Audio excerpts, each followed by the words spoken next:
একটা যুদ্ধ এমনি এমনি লাগানো হয় না, এটা পরিকল্পিত। কারণ বিশ্বে এভাবে যদি ম্যাসাকার না করা হয় তাহলে নতুন শক্তি আত্মপ্রকাশ করে না। যারা বিশ্বের ইতিহাসগুলো একটু পড়ে দেখেছেন, ওয়ার্ল্ড হিস্ট্রি, তারা বুঝতে পারবেন যে বিশ্বে যখনই কোনো পরাশক্তি আত্মপ্রকাশ করেছে তখন একটা বড় যুদ্ধের প্রয়োজন হয়েছিল। যেমন প্রথম বিশ্বযুদ্ধ, ওই সময় সারা বিশ্বে দাপটের সাথে কয়েকটা কান্ট্রি রুল করতো, তার নাম জার্মানি, একটা হচ্ছে ব্রিটেন এবং রাশিয়া চেষ্টা করেছে। তাদের পরে যখন অটোম্যানদেরকে পরাজিত করা হয়েছে তখন নতুন শক্তি হিসেবে আত্মপ্রকাশ করেছে ইউনাইটেড স্টেট। তার আগ পর্যন্ত কিন্তু মানুষ তাকে খুব একটা চিনত না। বিশ্বের পরিবর্তনের জন্য একটা বড় যুদ্ধের প্রয়োজন হয়।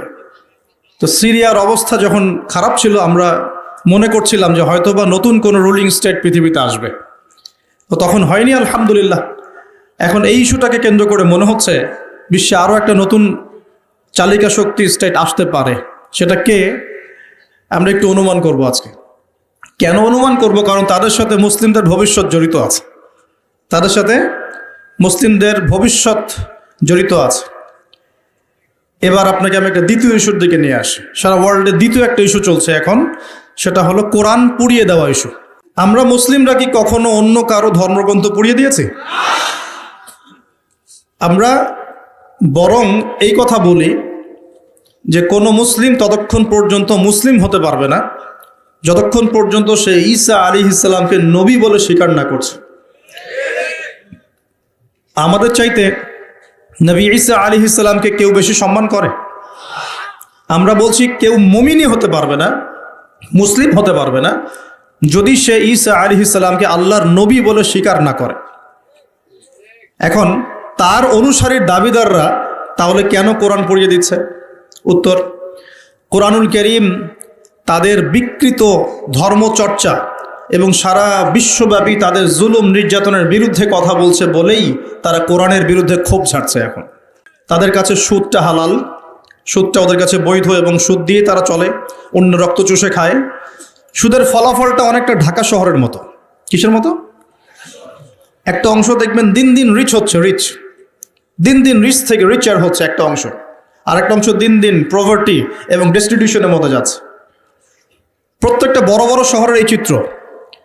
সুদের মধ্য দিয়ে সারা বিশ্বের একটা অংশের মানুষ দিন দিন ধনী হয়েছে। সবার ক্ষতি হয়নি, কিন্তু ধনীরা আরো ধনী হয়েছে, আর গরিবরা দিন দিন তাদের অর্থ সম্পদের মান হারিয়েছে, তাদের অধিকার হারিয়েছে, তাদের জীবনযাত্রার মান কমে গেছে, প্রভার্টি এবং ডেস্টিটিউশনের মধ্যে চলে গেছে দরিদ্ররা। তারা এক কথায় বলতে পারি দাসত্বের শৃঙ্খলে আবদ্ধ হয়েছে, অর্থনৈতিক দাসত্বের শৃঙ্খলে আবদ্ধ হয়েছে। এটা ব্যক্তি থেকে শুরু করে সমাজ, কোনো কোনো ক্ষেত্রে রাষ্ট্র পর্যন্ত দাস হয়ে গেছে। আপনারা কি শ্রীলঙ্কার কথা জানেন? দেশটা যে দেউলিয়া হয়ে গিয়েছিল, কেন হয়ে গেছে? মূল কারণটা কি? দুইটা কারণ বল। কয়টা কারণ? অনেকে তিনটা চারটা কারণ বলেন। অর্থনীতিবিদ যারা আছেন, আমাদের দেশের বড় বড় অর্থনীতিবিদ যারা আছেন, তারা 4টা থেকে 5টা কারণ বলেন।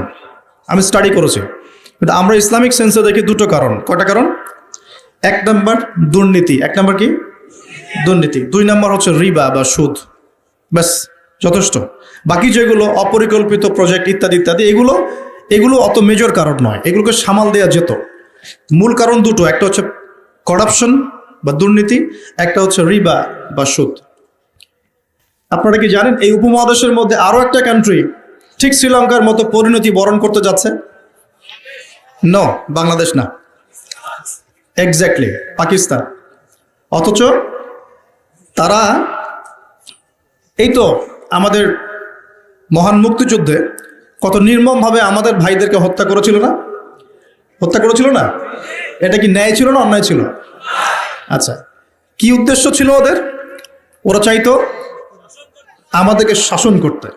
আমরা দাসত্বের শৃঙ্খলা থাকবো, ওরা আমাদেরকে শাসন করবে। আজকে দেখেন মাত্র 30 থেকে 40-50 বছরের ব্যবধানে আল্লাহ পাকের কি ফয়সালা। আমরা কারো ক্ষতিতে কিন্তু খুশি হই না, তো আল্লাহ পাকের ফয়সালা দেখুন।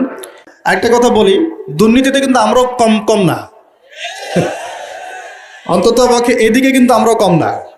একটা সময় ছিল যখন আমরা 1 নাম্বার ছিলাম, মনে আছে? এটা ছিল 2005 সালের কথা। কত সাল? 2005 সাল। এখন কত? 2023। এখন আমাদের অবস্থা মাশাআল্লাহ আগের চেয়ে কিছুটা ভালো হয়েছে, এখন আমরা এই যে কারেন্ট অ্যাফেয়ার্স যারা তোমরা পড়াশোনা করো, বিসিএস কোচিং করছেন, আপনারা জানবেন এখন আমরা কত নম্বর? 13 নম্বর। কত নম্বর? 13 নম্বর। কিছুটা তো উন্নতি হয়েছে। 1 নম্বর কে জানেন দুর্নীতিতে? কোন কান্ট্রি? সুদান, দক্ষিণ সুদান। কোন কান্ট্রি? দক্ষিণ সুদান কি মুসলিম কান্ট্রি না মুসলিম কান্ট্রি? মুসলিমরা টপে কেন? দুর্নীতির সাথে মুসলিমদের কোনো সম্পর্ক থাকার কথা কি?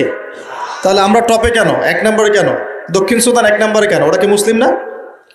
তাহলে শুধু লা ইলাহা ইল্লাল্লাহ মুখে বললেই মুসলিম হওয়া যায় না, যতক্ষণ পর্যন্ত না মানুষ কোরআন এবং সুন্নাহকে আমল করে দেখাচ্ছে।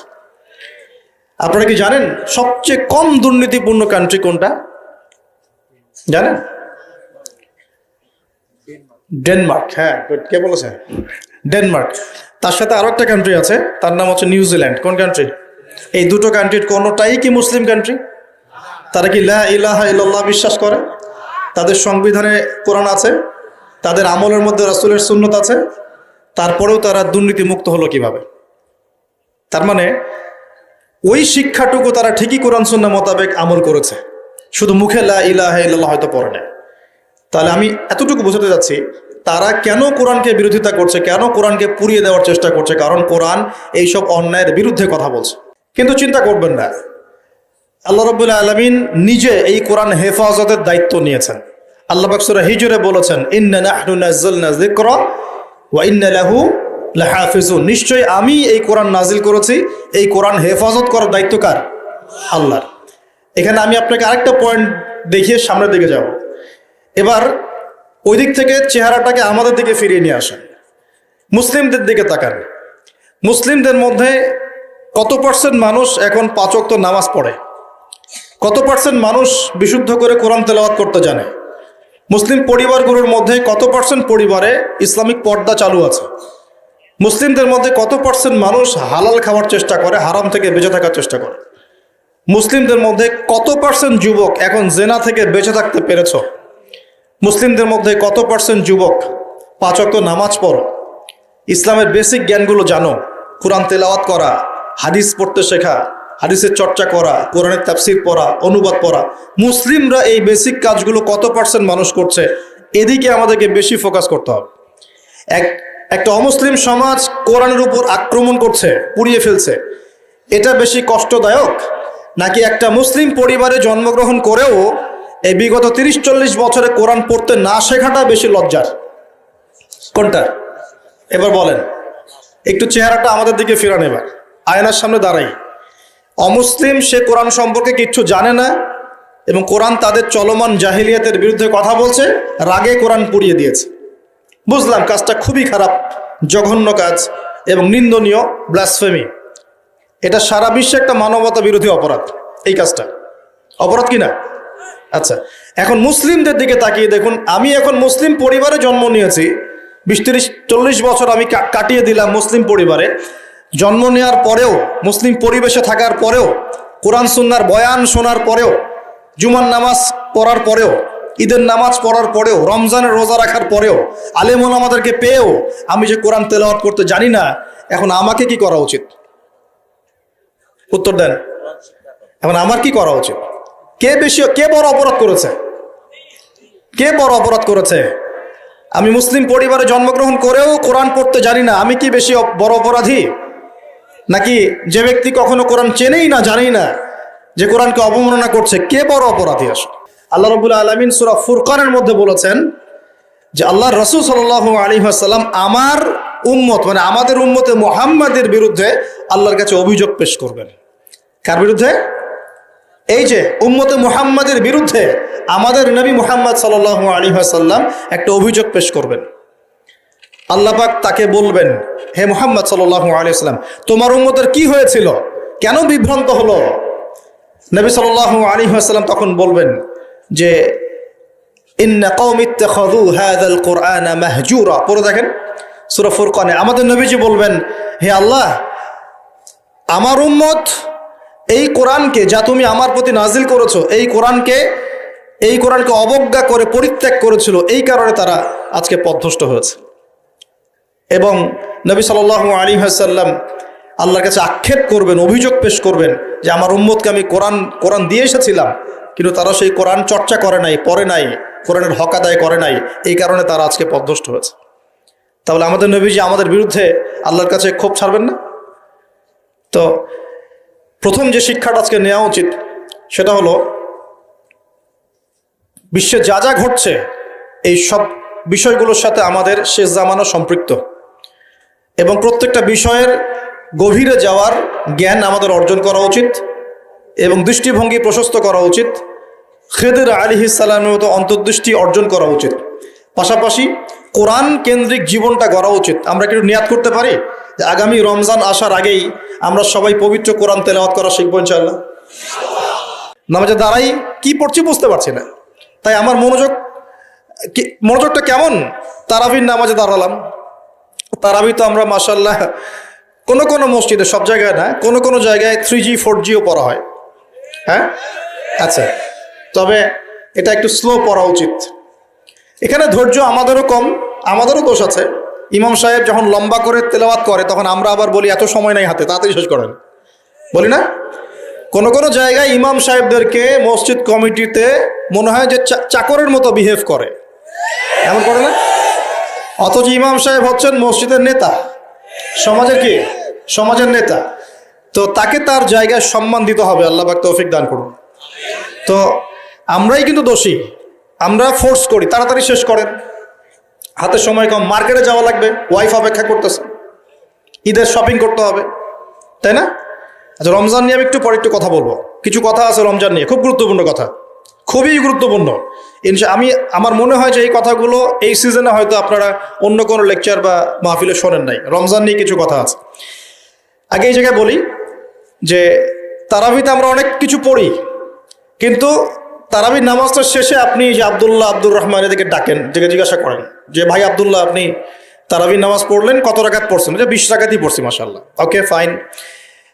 আচ্ছা, রাকাত সংখ্যা ঝগড়া নিয়ে আমি কথা বলতে যাচ্ছি না, ঠিক আছে? এটা আমার সাবজেক্ট না, আমি এগুলো নিয়ে কথা বলি না। এটা মুফতি সাহেবরা বুঝবেন, ইমাম সাহেব মুস্তাহিদরা তারা বুঝবেন। তো কি পড়লেন ভাই? হ্যাঁ, তারাবির নামাজ পড়লাম। কত রাকাত? হ্যাঁ, পুরা 20 রাকাত পড়ছি। তো তেলাওয়াত কেমন ছিল, নামাজে কেমন মনোযোগ ছিল? নামাজে ইমাম সাহেব কি পড়েছে সেটা তো আর বুঝতে পারি নাই, কিন্তু তেলাওয়াতটা খুব সুন্দর সুরের ছিল, এটা বুঝতে পারছি। আমাদের কোরআনের বুঝটা এই পর্যন্ত, খুব সুন্দর একটা তেলাওয়াত করেছে, লেহানটা খুব সুন্দর ছিল, খুবই মাধুর্যমণ্ডিত ছিল, এটা কানে খুব ভালো লাগছিল, এটা শুনেছে। তো ওই আয়াতগুলোতে কি বলেছেন আল্লাহ পাক, আপনি কি হেদায়েত পেয়েছেন? পুরো না, আমি তো কোরআনের অর্থ জানি না। তো এই অর্থটা যদি জানতাম তাহলে কি নামাজে মনোযোগ আরো বাড়তো না? নামাজে চোখ দিয়ে পানি পড়তো না? একটু মক্কা মদিনার দিকে তাকিয়ে দেখবেন, তারাবির সময় এমনিতে নামাজে যখন নামাজ পড়ে ইমাম সাহেব ডুকরে কেঁদে ওঠেন না? কেন করেন? কারণ তারা কোরআন তেলাওয়াত করে অর্থটাকে অ্যাবজর্ব করতে পারেন, অটোমেটিক্যালি আপনি নামাজটাকে, কোরআনকে ফিল করতে পারবেন। তাহলে আমরা যে 30 বছর নামাজ পড়লাম, একটা দিনও তো চোখ দিয়ে পানি বের হলো না। আমরা যে 40 বছর নামাজ পড়লাম, খালি উঠলাম বসলাম, একটা দিনও তো সেজদায় আল্লাহকে পেলাম না, ফিল হলো না যে হ্যাঁ আল্লাহ আমার হয়ে গেছেন, আমি আল্লাহকে পেয়েছি। তো এগুলোর কারণ হচ্ছে, যে জায়গা থেকে এখানে আসলাম, এগুলো অন্যতম কারণ হচ্ছে কোরআন এবং নামাজে যা পড়ছি এগুলোর অর্থটা না বোঝা। তো অর্থটা বোঝার প্রয়োজন নাই। তো রমজান মাসে নিয়াত করেন, যারা কোরআন একদমই তেলাওয়াত করতে পারেন না, কোরআন তেলাওয়াত করা শিখবেন ইনশাআল্লাহ। আপনারা কি চায়নার নাম শুনেছেন? চায়নার নাম শুনেন নাই? আজকে থেকে 40 বছর আগে চায়নাতে দারিদ্র্যের হার কত ছিল জানেন? 69%। কত পার্সেন্ট? প্রায় 69 থেকে 70% মানুষ দারিদ্র্য সীমার নিচে ছিল। আজকে এই 2022 সালে ওদের দারিদ্র্যের হার কত জানেন? 1%-এরও কম। এবং তাদের পুরো জনসংখ্যার প্রায় 80 কোটি মানুষকে তারা জনশক্তিতে পরিণত করেছে। ওরা মানুষের সংখ্যা কমায় নাই, ওরা বলে নাই যে একটা বাচ্চা নেন। কথা বুঝতে পারছেন? ওরা জনগণকে জনশক্তিতে পরিণত করেছে, পড়াশোনা করেছে এবং অ্যাক্টিভ ছিল, পরিশ্রমী ছিল, সময়কে কাজে লাগিয়েছে এবং প্রযুক্তির জ্ঞানগুলো শিখেছে। প্রযুক্তি এবং কৃষি আস্তে আস্তে সারা বিশ্বের মার্কেট দখল করে ফেলেছে। আর আমাদের কাছে তো কোরআন সুন্নাহ আছে। আমরা যদি দুর্নীতি ছাড়তে পারি, পরিশ্রমী হতে পারি, অপচয় বন্ধ করতে পারি, সময়কে কাজে লাগাতে পারি এবং জনশক্তি তৈরি করতে পারি, বাংলাদেশ সুপার পাওয়ার হবে ইনশাআল্লাহ। স্বপ্ন দেখতে হবে, হয়তো বাস্তবায়ন হবে অন্য কারো হাতে। ইমাম বুখারীর কথা জানেন না? ইমাম বুখারীর নাম শুনেছেন না? ইমাম বুখারীর ওস্তাদ একদিন ক্লাসে বলছিলেন, এমন কি কেউ আছে আমার ক্লাসে, কি এমন কেউ আছে যে নবীর হাদিসগুলোর মধ্যে সহি জয়ীফগুলো যাচাই বাছাই করে আলাদা করতে পারে? এমন কি কেউ আছে? এই একটা কথা ইমাম বুখারী রাহিমাহুল্লাহর কলবের মধ্যে এমন দাগ কেটেছিল যে তিনি পরবর্তীতে ওই নিয়াত করেছেন যে আমি সেই ব্যক্তি হব ইনশাআল্লাহ, আমি নবীর সব সহি হাদিসগুলোকে আলাদা করে দিব। দেখেন পরে ইমাম বুখারী রাহিমাহুল্লাহ তার যে কিতাব তিনি সংকলন করেছেন, এই কিতাবটা কি কিয়ামত পর্যন্ত অমর হয়ে আছে না? অতএব আমাকে করতে হবে জরুরি না, যদি এই থটসগুলো আপনাদের মধ্যে চলে যায়, পরবর্তীতে কেউ যদি এগুলো বাস্তবায়ন করে তাও চলবে ইনশাআল্লাহ তাআলা। আল্লাহ পাক আপনাদের সবাইকে কথাগুলো বোঝার তৌফিক দান করুন। আরেকটা খবর দেই, সেটা হলো এটা আমার স্ত্রী আমাকে বলতে বলেছে। আর বাসার ডিপার্টমেন্ট খুব জটিল ডিপার্টমেন্ট, এই ডিপার্টমেন্ট হ্যান্ডেল না করতে পারলে সমস্যা। ঠিক আছে, একটা কথা বলি তারপর সামনে যাই। এক সাহাবী এসেছেন ওমর রাদিয়াল্লাহু আনহুর দরজায়। কার দরজায়? ওমর রাদিয়াল্লাহু আনহু তখন আমিরুল মুমিনিন। আমিরুল মুমিনিন তো বোঝেন, পুরো অর্ধবিশ্বের শাসক তিনি, এতটুকু রাষ্ট্রের না, অর্ধবিশ্বের শাসক। তো ওই সাহাবী এসে ঘরের কাছে দাঁড়িয়ে আছেন, একটা বিচার নিয়ে আসছেন। কি নিয়ে আসছেন? বিচার। দাঁড়িয়ে আছেন আছেন আছেন আর ভিতর থেকে কিছু শব্দ শোনা যাচ্ছে, কিছু উচ্চ শব্দ শোনা যাচ্ছে। তো অনেকক্ষণ পর আমিরুল মুমিনিন গেট খুলে বের হয়ে বলছেন, কি সমস্যা, কি জন্য আসছো, কি প্রয়োজন, কি হাজাত? তিনি বলছেন, ইয়া আমিরুল মুমিনিন, আসলে আমি যে বিষয়ে অভিযোগ করতে আসছিলাম তা আমি দেখলাম যে আমার অবস্থা আপনার চেয়ে ভালো, এই জন্য আমার অভিযোগের দরকার নেই। বুঝতে পারেননি মনে? তখন আমিরুল মুমিনিন তিনি বলছেন যে আসলে দেখো, আমাদের স্ত্রীরা, তাদেরকে আমরা আল্লাহর কাছে একটা বড় বিশাল একটা অঙ্গীকার দিয়ে গ্রহণ করি। তারা আমাদের সন্তান ধারণ করে, আমাদের বাসা দেখাশোনা করে, খাবার দাবার তৈরি করে, কাপড় চোপড় ধোয়, সে আমার অনেক কাজ করে। এই কারণে মাঝে মাঝে তারা যদি একটু রাগটাক ঝাড়ে তখন একটু সবর করে শুনতে হয়। এটা কে বলছেন? আমিরুল মুমিনিন, যিনি এক হুকুম দিলে পারস্য দখল হয়ে যাবে, একটা হুকুম দিলে রোমান সাম্রাজ্যের পতন ঘটে যায়, সে আমিরুল মুমিনিন বাসায় এইরকম অবস্থায় আছেন। তো ওই জন্য বললাম যে বাসা ঠিক থাকলে আসলে সব ঠিক। তো বাসাকে ঠিক রাখার স্বার্থে যেহেতু এটা দেখবে আবার, সে কারণে একটু বলতে হচ্ছে। রিকোয়েস্ট করেছে এটা যে আপনাদের এই মিরপুরেই ইনশাআল্লাহ তাআলা একটা বালিকা মাদ্রাসা গড়ে উঠছে ইনশাআল্লাহ, মেয়েদের মাদ্রাসা। সেটা সম্পূর্ণ আমার স্ত্রী চালাবেন ইনশাআল্লাহ তাআলা, একদম গোড়া থেকে নিয়ে আস্তে আস্তে পর্যায়ক্রমে দাওরা হাদিস পর্যন্ত। এবং সেখানে ক্লাসিক্যাল যে সিলেবাস, এর পাশাপাশি জেনারেল শিক্ষিত দিনী বোনদের জন্যে বোথ অনলাইন এবং অফলাইনে কিছু ডিপ্লোমা কোর্স চালু করা হয়েছে, ইসলামিক ডিপ্লোমা কোর্স। যেমন 6 থেকে 1 বছরের মধ্যে তারা 5টা থেকে 6টা সাবজেক্ট পড়বে, যেমন আকিদা, যেমন হাদিস, কোরআন তেলাওয়াত, রাসূলের জীবনী, ইসলামের ইতিহাস এবং ফিকহের মাসালাগুলো। এভাবে বইগুলো ভাগ করে দেওয়া হবে, সাবজেক্ট ভাগ করে দেওয়া হবে, অনলাইন অফলাইন বোথ দুটোতেই তারা ক্লাস করতে পারবে। এভাবে 6 মাস 1 বছরের কিছু কোর্স তারা চালু করেছে। এটা অ্যানাউন্স করতে আমাকে বলা হয়েছে আর কি। আপনাদের মা বোনদেরকে যদি পাঠাতে পারেন সপ্তাহে 2 দিন 3 দিন করে, ইনশাআল্লাহ তাআলা তারা কিছু দিনের জ্ঞান শিখে বাসায় ফিরবে ইনশাআল্লাহ। এই বিষয়টা বলার জন্য রিকোয়েস্টেড ছিলাম আমি বলতে পেরে আমার ভালো লাগছে, আলহামদুলিল্লাহ। আমরা দোয়া করি আল্লাহ পাক এমন কোর্সগুলো প্রত্যেকটা মাদ্রাসায় চালু করার তৌফিক দান করুন।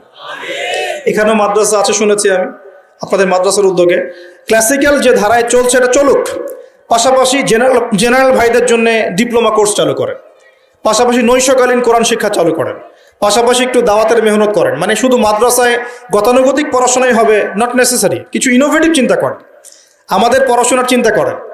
যদি প্রত্যেকটা মাদ্রাসায় জেনারেল শিক্ষিত ভাইদের জন্য 2-3 বছরের কোর্স চালু করা হয়, জেনারেল ভাইরা 3 বছর পর ইসলাম শিখতে পারবে না? আমি বলছি না তারা মুফতি হয়ে যাবে, আমি বলছি না তারা একদম মুহাদ্দিস হয়ে যাবে, কমপক্ষে কোরআন তো তেলাওয়াত করা শিখবে, আরবি ভাষা তো শিখবে, কমপক্ষে আকীদার কিছু মৌলিক জ্ঞান তো শিখবে, নবীজির 40টা হাদিস তো কমসে কম শিখবে, ফিকহের কিছু জ্ঞান শিখবে, রাসূলের জীবনী শিখবে, ইসলামের ইতিহাস তো শিখতে পারবে। এবং এগুলো লঞ্চ করলে দেখবেন আপনারা জায়গা দিয়ে কুল পাবেন না। হাজার হাজার জেনারেল শিক্ষিত ভাই মুখিয়ে আছে এমন কিছুর জন্য। আল্লাহ পাক আমাদের মাদ্রাসা পরিচালকদেরকে বোঝার তৌফিক দেন এবং এই ধরনের পদক্ষেপগুলো গ্রহণ করার তৌফিক দান করুন। তো প্রিয় ভাইরা, বিশ্ব পরিস্থিতি সম্পর্কে সচেতন থাকেন, এবং আসন্ন রমজানটাকে কাজে লাগান। কোরআন পুড়িয়ে দেওয়ার ইস্যুটা হোক আমাদের কোরআন শিক্ষার প্রেরণা, কোরআন পুড়িয়ে দেওয়ার ইস্যুটা হোক কোরআন শেখার প্রেরণা, যে আমি মুসলিম পরিবারে জন্ম নিয়েছি, আমি কেন কোরআন শিখব না। আসুন কোরআন শিখি, কোরআন বুঝি এবং কোরআন দিয়ে আমরা জীবন গড়ি। আল্লাহ পাক তৌফিক এনায়েত করুন। বিশ্বাস করেন, আমি আপনাদেরকে ওয়াদা করছি যে এবার যে মাহফিলে এসে আমার যে অভিজ্ঞতা হয়েছে, এর পরের বছর আমি এত মাহফিলে যাব না। আমি নিজেই বলতেছি, অল্প কিছু মাহফিল হয়তো হাতে নেওয়া হবে, যেটাতে কোয়ালিটি থাকবে, ভালো পরিবেশ আছে, কথা বলার পরিবেশ, শিক্ষিত মহল আছে, ভালো কমিটি আছে। আমার খুব বাজে বাজে কিছু অভিজ্ঞতা হয়েছে। মনে হয়েছে যে আমি মনে হয় এখানে এসে খারাপ হয়ে গেলাম, মনে হচ্ছে আমি আগেই মনে ভালো ছিলাম, এখানে এসেই খারাপ হয়ে গেলাম, এমনও মনে হয়েছে। আগেই ভালো ছিলাম, মসজিদে খুতবা দিতাম, মসজিদ ভিত্তিক সেমিনার হতো, একটা হাদিসের উপর দার্স হতো, এগুলো অনেক ভালো ছিল। আমি বলছি না যে এর সব কিছুই খারাপ, এটা বলছি না, কিন্তু এখানকার একটা অংশ আছে যেটা এই পবিত্র জিনিসটাকে অপবিত্র করে ফেলছে। এখানে ইসলামিক বিষয়গুলোকে অন্যের সামনে হাসি ঠাট্টার পাত্র বানানো হচ্ছে। এখানে অহেতুক কেচ্চা কাহিনী বলে অনেক জায়গায় সময় নষ্ট করা হচ্ছে। হ্যাঁ, কোনো কোনো ক্ষেত্রে মাহফিল টাকা কালেকশনের মৌসুম বানানো হয়েছে, কোনো কোনো ক্ষেত্রে এখানে পাবলিসিটি, পপুলারিটি, ভাইরাল হওয়ার চেষ্টা করা হয়েছে, কোনো কোনো ক্ষেত্রে কাজ নাই, সারাদিন এর পিছনে কে, ওর পিছনে কে, ওর কোন দোষ, এর কোন দোষ, এগুলোর চর্চা করা হয়েছে, এগুলো চলেছে। আমি নিজেও নিয়াত করেছি যে এখান থেকে আস্তে আস্তে আমি সরে যাব। কাজ করার অনেক জায়গা আছে, শিক্ষা প্রতিষ্ঠানে কাজ করা যায়, দিনের দর্শ দেওয়া যায়, নিজে জ্ঞান অর্জন করা যায়, বড় বড় ডিগ্রি সার্টিফিকেট অর্জন করা যায়, পড়াশোনা করা যায়, পিএইচডি করা যায়, অনেক কাজ করা যায়। দিনের জন্য কাজ করতে সোশ্যাল কাজ করা, সামাজিক কাজ করা যায়, সামাজিক সংগঠন করা যায়, যেটা নন পলিটিক্যাল, নন প্রফিটেবল, এমন কিছু নন প্রফিটেবল অর্গানাইজেশন করা যায়, মানুষের মানবতার সেবায় কাজ করা যায়। অনেক ক্ষেত্র আছে কাজের, এটা একমাত্র ক্ষেত্র নয়। তো এই জায়গাটার পবিত্রতা ধরে রাখেন, না হলে যত দিন যাবে এগুলো যদি এভাবেই চলতে থাকে, ওয়াজ মাহফিল এবং দিনের ব্যাপারে এক শ্রেণীর মানুষের একটা বিরূপ ধারণা তৈরি হয়ে যাবে, যেটা অলরেডি হয়েছে বাংলার মাটিতে। আপনারা বুঝতে পারছেন না, অলরেডি হয়েছে বাংলার মাটিতে। মানুষ মজা করে এগুলো দেখলে, ট্রল করে। এখন কেন করে? কারণ আমরা এগুলোকে হাসি ঠাট্টার পাত্র বানিয়েছি, আমরা ট্রল করেছি, আমরা এগুলোকে ছড়িয়ে দিয়েছি। আল্লাহ পাক আমাদেরকে বোঝার তৌফিক দান করুন। আর ইউটিউবার, ফেসবুকার যারা থাকবে, তোমাদেরকে বলি একটা নসিহত, চিলে কান নিল টাইপের মানুষ হবে না কখনো। চিলে একটা কান নিল, বাস তুমি দৌড়ানো শুরু করলা। এ ধরনের মানুষের কোনো ব্যক্তিত্ব থাকে না, এ ধরনের মানুষের কোনো সততা থাকে না। এরা স্রেফ কিছু ভিউজ এবং ডলার চায়, আর কিছু না। এবং এর মধ্য দিয়ে ইসলামের উপকারের জায়গায় বড় বড় ক্ষতি হয়ে যায়। কি প্রচার করা যাবে, কি করা যাবে না, কোন অংশটুকু দেওয়া যাবে, কোনটা দেওয়া যাবে না, কোনটা দিলে কি ইম্প্যাক্ট পড়তে পারে, এটার জ্ঞান তোমাকে অর্জন করতে হবে। আল্লাহ রাব্বুল আলামিন আমাদের সবাইকে বিষয়গুলো বোঝার তৌফিক দান করুন। উম্মাকে নিয়ে স্বপ্ন দেখবেন। আমি বলি কি প্রিয় ভাইয়েরা, নিজে আগে নিজের কবরের ফিকির করি, নিজে আগে নিজের কবরের ফিকির করি যে আমাদেরকে আমাদের কবরে যেতে হবে, কি নিয়ে যাব, কতটুকু নামাজ পড়লাম, কতটুকু আমল করলাম, কতটুকু কোরআন চর্চা করলাম, কতটুকু দিনে এলেম অর্জন করেছি, আমল করেছি, বাস্তবায়ন করেছি, এই ফিকিরটাকে করে। অন্যের পিছনে পড়ে থাকার চাইতে আগে নিজের পিছনে পড়ে থাকি, নিজের চেহারাটাকে আয়নায় দেখি। আল্লাহ পাক তৌফিক দান করুন। এরপর প্রিয় ভাইয়েরা, যেটা বেশি প্রয়োজন সেটা হলো আমাদের সন্তানদেরকে মানুষ করে যাওয়া। আমাদের সন্তানদেরকে মানুষ করে যেতে না পারলে সমস্যা। এখন যা পড়াশোনা হচ্ছে দেখতেই পারছেন কি হচ্ছে, এভাবে চলতে থাকলে সমস্যা আছে। জ্ঞান কাকে বলে? আল্লাহ পাক সূরা আলাকে বলেছেন, ইকরা বিসমি রাব্বিকাল্লাযী খালাক, পড়ো তোমার সেই রবের নামে যিনি তোমাকে সৃষ্টি করেছেন। এই আয়াতের অর্থ কি? প্রত্যেক ইনস্টিটিউশনে আয়াতটা লেখা আছে দেখবেন, কিন্তু অর্থটা কি? অর্থ হচ্ছে, শোনেন, জ্ঞান সেটাই, ইকরা পড়ুন আপনার রবের নামে, জ্ঞান সেটাই যা আমাকে আমার রবের দিকে নিয়ে যাবে, রবের কাছাকাছি নিয়ে যাবে। যে জ্ঞান আমাকে রব থেকে দূরে সরিয়ে দেয় সেটা জ্ঞান না, সেটা জাহেলিয়াত। তাহলে ভালো করে দেখতে হবে আমি কি পড়ছি, কেন পড়ছি, এই জ্ঞানের উদ্দেশ্যটা কি? আমার জ্ঞানের উদ্দেশ্য কি খালি দুনিয়া, না পরকালে বাঁচতে হবে? এই বিষয়টা আমাকে দেখতে হবে। সন্তানদেরকে মানুষ করে যান, স্পেশালি যুবকদের দিকে আমি বলবো, ফোকাস করব। এই যুব সমাজের হাতে এই দেশ এবং উম্মার ভবিষ্যৎ নির্ভর করছে। এই যুবকদের হাতেই এই জাতি এবং এই দেশ এবং এই উম্মার ভবিষ্যৎ নির্ভর করছে। অথচ তোমরা কি করছো? অথচ তোমরা বেনামাজি পড়ে আছো, অথচ তোমরা জাকাত দিচ্ছ না, রমজানের রোজা রাখছো না, তোমরা উযু গোসলের মাসআলা বলতে পারছো না, তোমরা ঈমান আকীদা ঠিক করছো না, নবীর 40 হাদিস মুখস্থ করছো না, কোরআন পড়া শিখছো না। যুবকদের হাতে এই দেশ এবং জাতির ভবিষ্যৎ। সেই যুবকরা পড়ে আছে এখন মাদকের নেশায়। এই যুবকদের একটা বড় অংশ মেয়েদের পিছনে তার জীবন নষ্ট করে দিচ্ছে। এই যুবকদের একটা বড় অংশ এখন এখানে কি করবো, ফাত্তাকুল্লাহ মাসতাতা'তুম, সাধ্যমতো আল্লাহকে ভয় করতে হবে, চরিত্র পবিত্র রাখতে হবে, হালাল উপার্জনের সোর্স তৈরি করা মাত্রই বিয়ে করে ফেলতে হবে।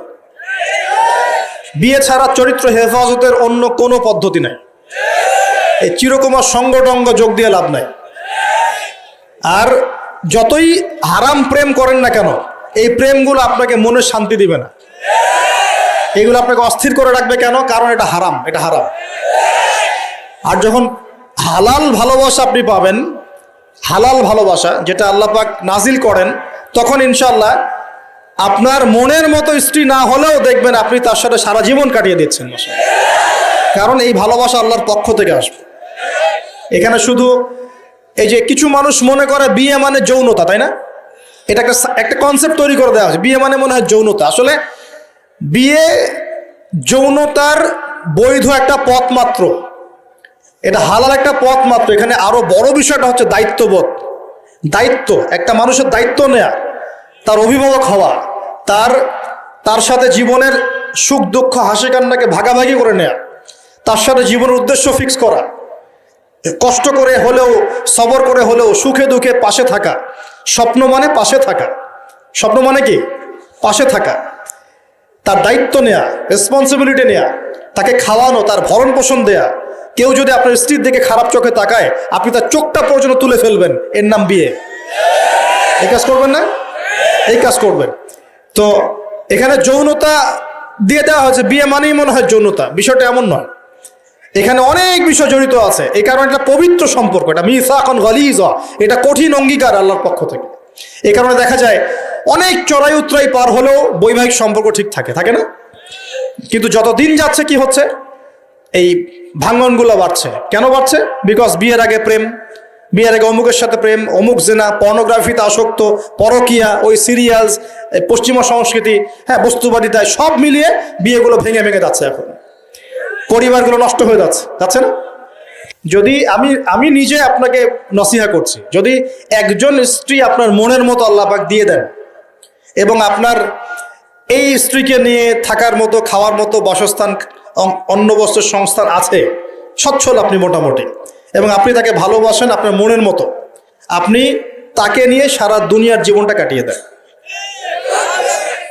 দেন, অন্য কোনো দিকে দেখতে যান। বিষয় কোরআন সুন্নাহ আছে ঠিকই, কিন্তু বাস্তবায়ন খুব কঠিন। ফ্যান্টাসিতে ভুগলে হবে না, ফ্যান্টাসিতে ভুগবেন না, এগুলো কঠিন। আর এখন যে অবস্থা পড়েছে, একজন স্ত্রীকে সন্তুষ্ট করাই তো কঠিন, আর মানুষ 4 জনকে সন্তুষ্ট করতে চাচ্ছে। এত সহজ না সবকিছু। এটা নিয়ে আমি আলাদা লেকচার দিব ইনশাআল্লাহ। আপনাদের কিছু বিষয় জানতে হবে, জানার দরকার আছে। আর ব্যালেন্স করা এত সহজ নয়, ব্যালেন্স করা এত সহজ নয়। সর্বোচ্চ চেষ্টা করার পরেও দেখবেন, সর্বোচ্চ চেষ্টা করার পরেও দেখা যাবে দিন শেষে আপনি অপরাধী হয়ে বসে আছেন। আর আমি একটা লেকচারে বলেছি না, পুরুষ মানুষ বোকা। পুরুষ মানুষ কেন বোকা? কারণ সে সবাইকে খুশি করতে চায়। সে চায় মা সুখে থাক, বোন সুখে থাক, স্ত্রী সুখে থাক, যদি আরও স্ত্রী থাকে ও সুখে থাক, সন্তানরা সুখে থাক, সবাই ভালো থাক। এবং তাদের ভালোর জন্য তারা কত কষ্ট করে, দিন রাত ডিউটি করে, অফিসে যায় আসে, জ্যাম ফেস করে, মানসিক প্রেশার নেয়, শারীরিক প্রেশার নেয়, নেয় না? অথচ এই কষ্ট কিন্তু মহিলারা বোঝে না। বোঝে? সবাই বোঝে না। আছে অনেক ভালো স্ত্রী আছে, কিন্তু সবাই কিন্তু বোঝে না। মনে করে যে পুরুষ মানুষ মনে হয় ভোগবাদী, খালি মেয়েদেরকে ভোগ করতে চায়। অথচ সবাইকে সুখে রাখার এই চেষ্টায় একজন পুরুষ দিন শেষে নিজেই সুখী হয় না। বহু পুরুষ শেষ বয়সে গিয়ে একাকিত্বে ভোগে, একা হয়ে যায়। এই জন্য বলছি, ফ্যান্টাসি বাদ দেন। ফ্যান্টাসি বাদ দিয়ে হালাল রিজিক হয়েছে, একটা নেককার পরহেজগার মেয়ে দেখে বিয়ে করে ফেলেন, ব্যাস তাকে নিয়ে দুনিয়ার ছোট্ট জীবনটা কাটিয়ে দেন। আর জান্নাতে তো হুর পড়ে অপেক্ষা করছে ইনশাআল্লাহ। কি মনে করেন অপেক্ষা করছে না? এই লেকচার বাসায় গেলে কি হবে আমার অবস্থা আমি জানি না। কিন্তু বলছি আছে তো সবচেয়ে সবচেয়ে শেষে যারা জান্নাতে যাবে একদম লাস্টে, তাদের প্রত্যেককে আল্লাহ পাক কমপক্ষে 2 জন করে হুর দিবেন। আর যারা আল্লাহ রাব্বুল আলামিনের রাস্তায় শহীদ হয়ে গেছে, এখনো যাচ্ছে বা হয়েছে বা হবে, তারা কে 72 জন। কতজন? 72 জন হুর আল্লাহ রাব্বুল আলামিন দিবেন। বাস ইস্যু তৈরি করে দিলাম, এখন নাস্তিকরা লেগে পড়বে এতগুলো মেয়ে কেন, কি ইত্যাদি ইত্যাদি। এসব বিষয়ের দিকে আমাদের দেখার দরকার নাই। আল্লাহ পাক আমাকে আপনাকে দিলে ওর কি কোনো সমস্যা? প্রিয় ভাইয়েরা, যুবকদের কথাই বলছিলাম যে এখন এই যুবকদের হাতে দেশের ভবিষ্যৎ, উম্মার ভবিষ্যৎ। পুরো বিশ্বের প্রেক্ষাপটটা বুঝবেন। বিশ্বে এরকম যুদ্ধ বিগ্রহ চলছে এবং সারা বিশ্বে পশ্চিমাদের দ্বারা মুসলিমদের উপর ব্যাপক নির্যাতন চলছে। এই নির্যাতন থেকে বের হতে হলে আমাদের শক্তি বৃদ্ধি করতে হবে। কি করতে হবে? শক্তি বৃদ্ধি করতে হবে। কিছু কথা খোলামেলা বলতে হবে এখন, কারণ খোলামেলা কথা বলারই সময় এখন। এখন এখন না বললে অনেক দেরি হয়ে যাবে। মুসলিমদেরকে জাতিগতভাবে এখন ঐক্যবদ্ধ হতে হবে। আপোষে এই হিংসা, বিদ্বেষ, মারামারি, কাটাকাটি বন্ধ কর। আমরা সবাই মুসলিম, সবাই একটা জাতি। আমাদের মধ্যে ইখতিলাফ থাকতে পারে, কিন্তু আমরা মত পার্থক্য থাকলেও মতবিরোধে যাব না ইনশাআল্লাহ। আমরা যদি কোনো মুসলিম ভাই আমাকে গালিও দেয়, যদি কোনো মুসলিম ভাই আপনাকে আমাকে গালিও দেয়, আমাদের সাথে শত্রুতাও করে, তারপরেও আল্লাহর দুশমনদের সাথে মোকাবেলা করার জন্য আমরা একসাথে লড়বো ইনশাআল্লাহ। মুসলিমদের মধ্যে ঐক্য আনতে হবে। ঐক্য আনতে না পারি, বিভক্তি বাড়াবো না। ঐক্য আনতে পারছি না, বিভক্তি কমসে কম বাড়াবো না। এটা খেয়াল রাখতে হবে। এরপরে আমাদের মুসলিমদের প্রথম দরকার জ্ঞানের বিপ্লব। কিসের বিপ্লব? কোরআনের জ্ঞান, হাদিসের জ্ঞান, এই যে ইসলামের জ্ঞান, দ্বীনের জ্ঞান এবং দুনিয়াবি জ্ঞান, এই সমস্ত রকম জ্ঞানকে একত্রিত করে এমন শিক্ষা গ্রহণ করতে হবে যে ইনশাআল্লাহ আগামী দিনে যেন আমরা আগামী 10 থেকে 20 বছর পর এই কোরআন সুন্নাহর জ্ঞানকে দিয়ে বিশ্বকে চ্যালেঞ্জ করতে পারি।